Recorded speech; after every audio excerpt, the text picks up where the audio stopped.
Bienvenue à tous sur Podcast à livre ouvert. Oui. On plonge aujourd'hui dans un roman qui a fait couler beaucoup d'encre, Plateforme de Michel Houellebecq. Oui. Un livre qui ne mâche pas ses mots et explore des thèmes assez sombres de la société moderne. Tout à fait. Houellebecq est connu pour son style direct, parfois provocateur, et Plateforme ne fait pas exception. Non. C'est une œuvre qui nous pousse à réfléchir sur nos propres désirs, nos propres contradictions et la place que l'on occupe dans un monde en constante mutation. Exactement. Pour nos auditeurs étudiants, c'est une lecture idéale pour aborder des questions de société contemporaine, Oui. comme l'aliénation, le consumérisme et la quête de sens dans un monde qui peut parfois sembler superficiel. Absolument. Plateforme nous invite à une véritable introspection à travers le regard cynique et désabusé du protagoniste Michel. Oui. C'est un personnage qui cherche désespérément à fuir le vide de son existence en se réfugiant dans des voyages organisés. Ces usines à rêves, comme ils les appellent. Tiens, c'est intéressant ce que vous dites sur les usines à rêves. Oui. Ce terme utilisé par Michel pour décrire les catalogues touristiques en dit long sur sa vision du tourisme. Oui. Pour lui, le voyage n'est pas une véritable découverte de l'autre, mais plutôt une tentative de combler un manque intérieur. Tout à fait. Et Houellebecq utilise ce désir d'évasion incarné par Michel pour critiquer subtilement une certaine forme de consumérisme. Le bonheur, la satisfaction, tout est vendu en package, comme si on pouvait acheter du sens à son existence dans un catalogue de voyages.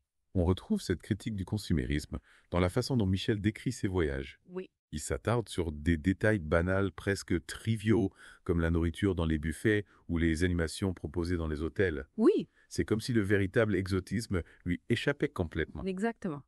Houellebecq utilise un style très descriptif, presque clinique, pour nous montrer à quel point Michel est déconnecté de la réalité.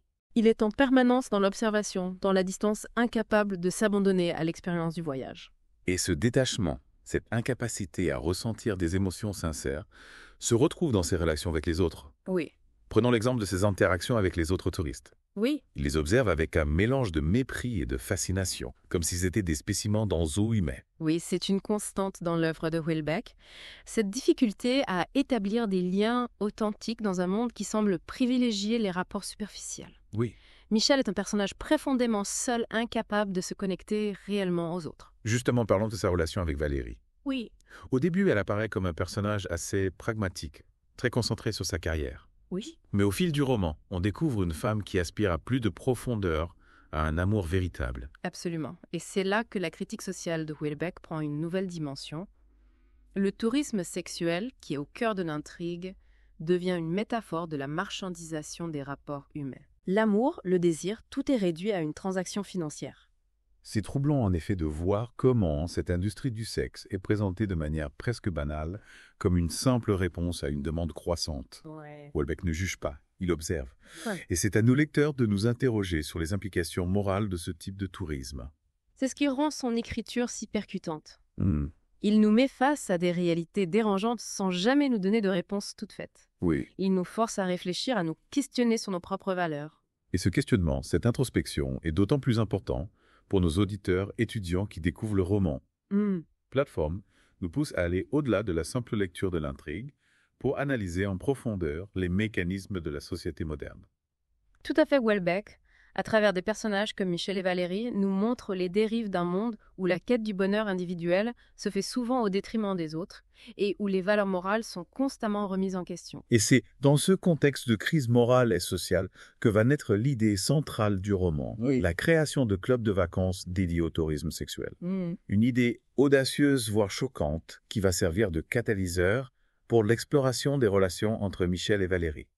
Exactement, c'est à partir de ce projet controversé que la relation entre Michel et Valérie va évoluer, se complexifier. Oui. On va voir comment leurs désirs, leurs frustrations, leurs aspirations vont se confronter à la réalité de ce monde qu'ils ont contribué à créer. Oui. Un monde qui les dépasse et qui les conduit inexorablement vers une fin tragique. Avant d'explorer plus en détail cette descente aux enfers, on pourrait peut-être s'arrêter un instant sur le style d'écriture de Houellebecq. C'est un style qui ne laisse pas indifférent avec son ton cru, son humour noir et sa capacité à dépeindre sans phare les travers de la société moderne. Oui, c'est un style très direct, sans fioriture.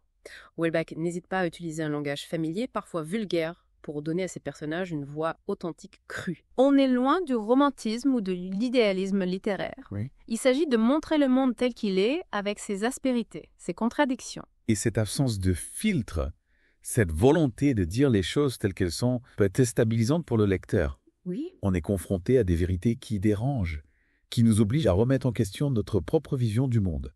Exactement. Houellebecq ne cherche pas à nous rassurer, à nous donner de fausses illusions. Il nous montre la face cachée du rêve, la réalité brutale qui se cache derrière les façades.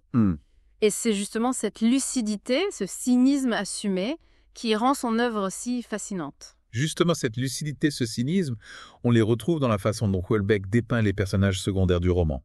Oui. Prenez l'exemple de Jean-Yves, le collègue de Valérie, qui va orchestrer le projet de tourisme sexuel. C'est un personnage froid calculateur qui incarne parfaitement la logique du profit à tout prix. Tout à fait. Jean-Yves est l'antithèse de Michel. Alors que Michel est un idéaliste désabusé, Jean-Yves est un pragmatique cynique. Oui. Il voit dans le tourisme sexuel une simple opportunité de faire fortune sans se soucier des implications morales de son projet.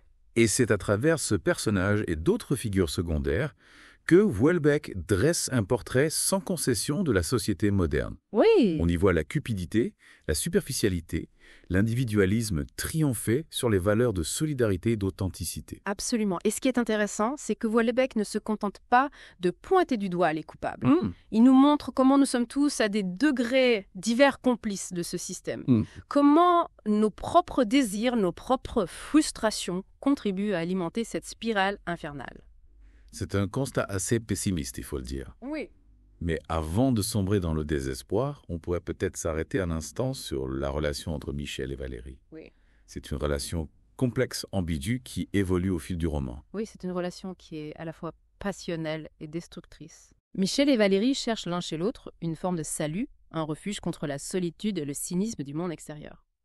Mais cette quête d'amour, cette tentative de créer un espace de sincérité dans un monde artificiel est vouée à l'échec. Oui. Le poids du monde, la violence qui les entoure, finissent par les rattraper et les détruire. Exactement. Et c'est là que la tragédie de plateforme prend toute son ampleur. Oui. Ce n'est pas seulement l'histoire d'un amour impossible, c'est le récit d'une génération perdue, incapable de trouver sa place dans un monde qui a perdu ses repères. Avant de poursuivre notre analyse de cette relation tragique et d'explorer plus en profondeur les thématiques de la sexualité, de la religion et de la politique dans Plateforme, je voudrais vous demander qu'est-ce qui vous a le plus marqué dans ce début de roman? Quel élément vous a particulièrement interpellé? Personnellement, c'est la solitude de Michel qui m'a le plus touchée. Malgré ses multiples aventures sexuelles, il reste profondément seul, incapable de créer des liens authentiques. C'est une réalité qui malheureusement est de plus en plus présente dans notre société moderne. Oui. On a l'impression que la technologie, la communication virtuelle nous éloigne les uns des autres, nous enferme dans une bulle d'individualisme. Oui, c'est une réflexion intéressante. Plateforme nous montre à quel point la quête du bonheur individuel peut parfois nous conduire à une forme d'isolement, de déconnexion du monde réel. Oui. Mais avant d'explorer plus en détail ce thème de la solitude, on pourrait peut-être faire une pause et laisser nos auditeurs méditer sur ces premières impressions. C'est une bonne idée. Laissez le roman infuser, laissez les personnages vous parler, et on se retrouve bientôt pour poursuivre notre plongée dans l'univers complexe et fascinant de Plateforme. À bientôt. À bientôt. Reprenons notre exploration de Plateforme Et plongeons-nous plus profondément dans l'analyse de la relation entre Michel et Valérie. D'accord.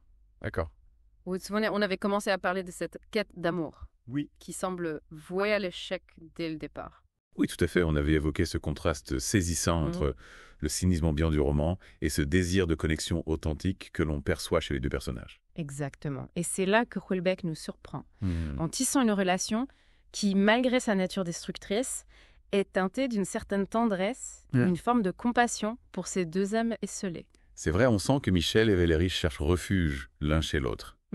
Qu'ils essaient de créer un cocon de sincérité au milieu de ce monde artificiel et déshumanisant. Absolument. Mais ce qui est intéressant, c'est de voir comment cette relation évolue au contact du projet de tourisme sexuel.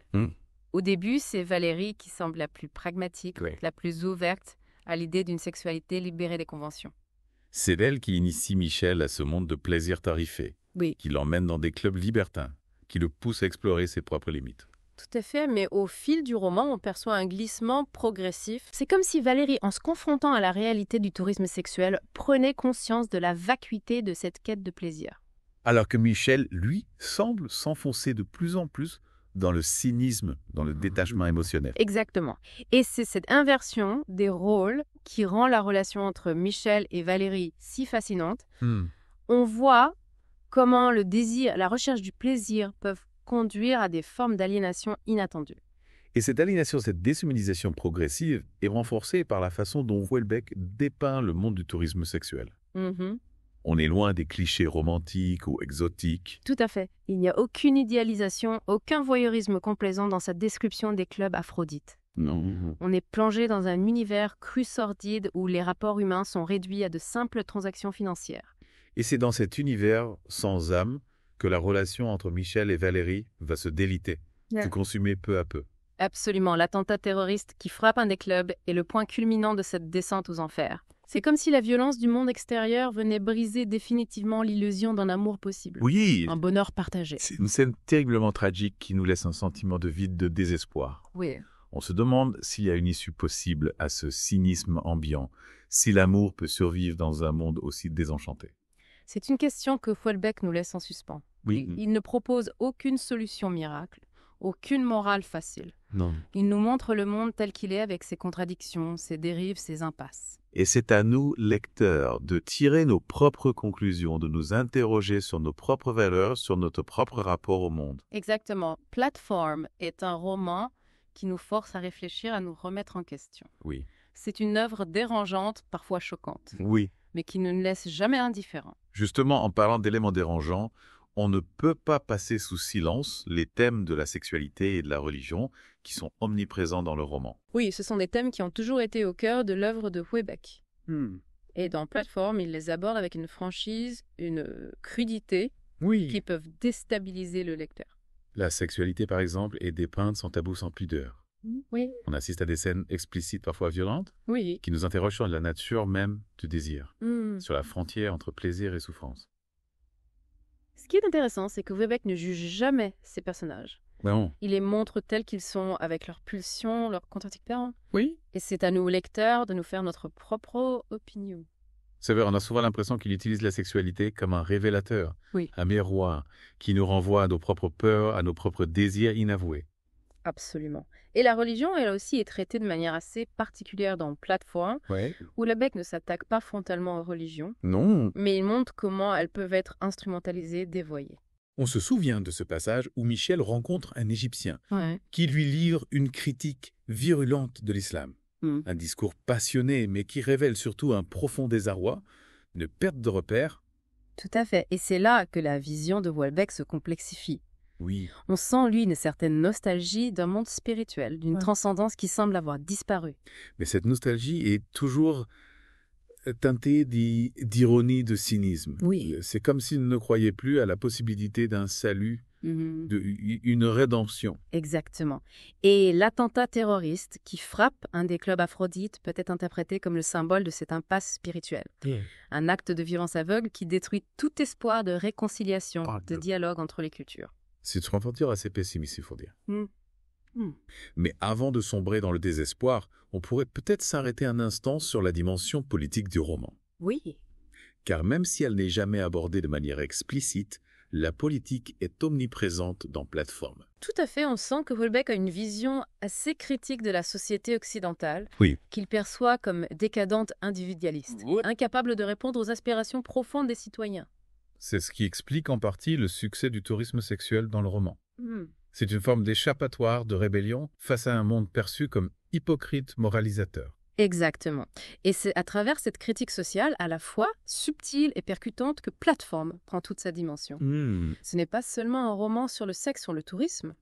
C'est une réflexion profonde sur notre époque, sur les contradictions de la société moderne. Avant de conclure cette deuxième partie de notre analyse, je voudrais vous demander quel élément du roman vous a le plus interpellé. Est-ce la relation entre Michel et Valérie, la critique sociale, la dimension politique, ou peut-être la façon dont Houellebecq aborde les thèmes de la sexualité et de la religion? C'est une question difficile car tous ces éléments sont intimement liés dans Platform.